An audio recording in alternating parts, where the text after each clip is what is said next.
ওরা একটা নিজের আশা আকাঙ্ক্ষাকে পূর্ণ করতে চেয়েছিল, কিন্তু তাদের এই সমস্ত শিয়া সম্প্রদায়ের যে আকীদা বা ধর্মবিশ্বাস সেটি হচ্ছে কিরকম, এই কোরআন নাজিল হওয়ার কথা ছিল আলীর উপরে। এটা কিন্তু প্রথম ওদের দাবি, এই কোরআনটা নাজিল হতো আলীর উপরে, আলী নবী হওয়ার কথা ছিল, কিন্তু জিবরিল আলাইহিস সালাম নাকি ভুল করে মুহাম্মদ সাল্লাল্লাহু আলাইহি সাল্লামের উপরে কোরআন নাজিল করেছেন। এটা হলো প্রধান ওদের একটা আক্রমণ, এটা হলো তাদের প্রধান ক্ষোভ এবং প্রধান আকীদা তাদের এটা, যে এই কোরআন নাজিল হওয়ার কথা ছিল আলীর, আলী প্রাপ্যতা ছিল, আলী নবী হতো, আলী রাসূল হতো, কিন্তু তারা এই জিবরিল আলাইহিস সালাম ভুল করে আলীর কাছে না এসে পতচ্যুত হয়ে মুহাম্মদ সাল্লাল্লাহু আলাইহি সাল্লামের উপরে কোরআনটা নাজিল করছে। এটা লেখ।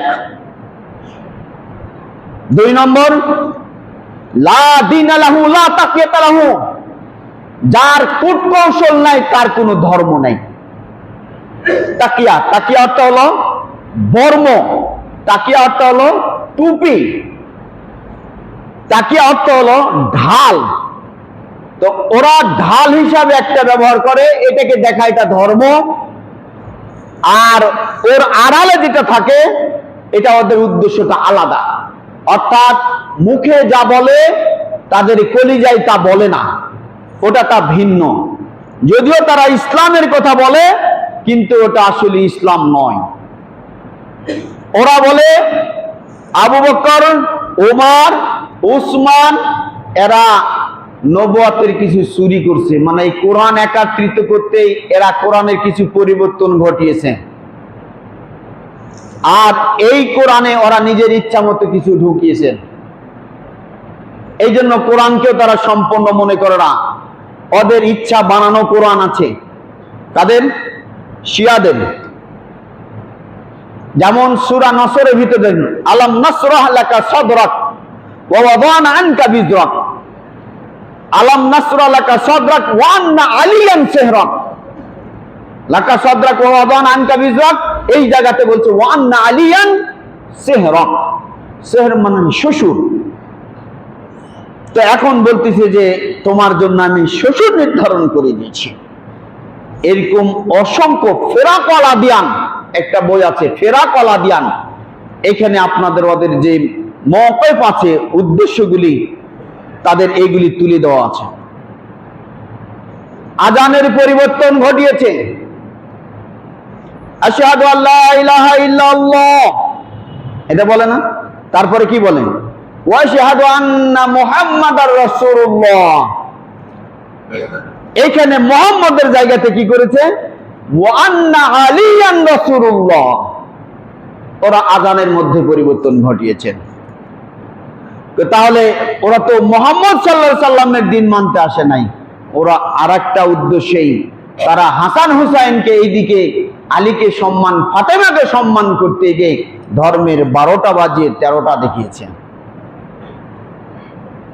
ইতিহাস অনেক লম্বা, তাদের আকীদা বিষয়ে অনেক লম্বা আছে।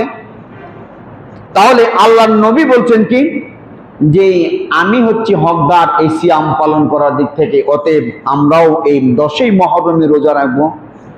ওয়া আমারা বিসিয়ামিহি, তিনি রোজা নিজে পালন করেছেন এবং রোজা রাখতে বলেছেন, তিনি দিয়েছেন। হাদিসটি বুখারী মুসলিমের। পরে হাদিসে দেখেন, ওয়ান ইবনে আব্বাসিন قال মা রাইতু নবী সাল্লাল্লাহু আলাইহি ওয়াসাল্লাম ইয়াতাহাররা সিয়ামা ইয়াউমি ফাদলিহি আলা গায়রিহি ইল্লা হাদাল ইয়াউম আশুরা, মুত্তাফাকুন আলাইহি।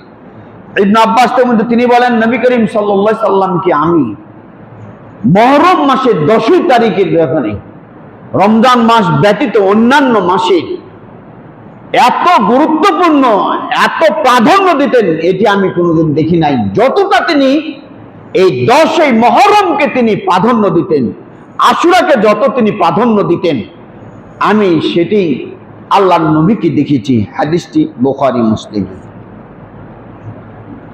কাতাদা থেকে বর্ণিত, আন আবি কাতাদা আন্না রাজুলান সাআলা নবী সাল্লাল্লাহু আলাইহি ওয়াসাল্লাম আন সিয়ামি ইয়াউম আশুরা, আশুরার দিনের সিয়াম সম্পর্কে কোনো একটি লোক আল্লাহর নবীকে প্রশ্ন করলেন যে এই দিন সিয়াম পালন করলে মর্যাদা কি, ফজিলতটা কি?